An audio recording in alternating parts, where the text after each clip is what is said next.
a group of hikers walked through the dark forest. Suddenly they heard a soft voice, as if someone was calling from afar. "Help!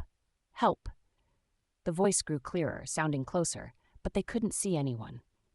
They kept walking, but the voice didn't stop, shifting from one direction to another. Every time they tried to find the source of the voice, they became more lost. When they stopped, the voice stopped too. Panicked, they ran to find the exit, but when they reached the edge of the forest, they saw wet footprints.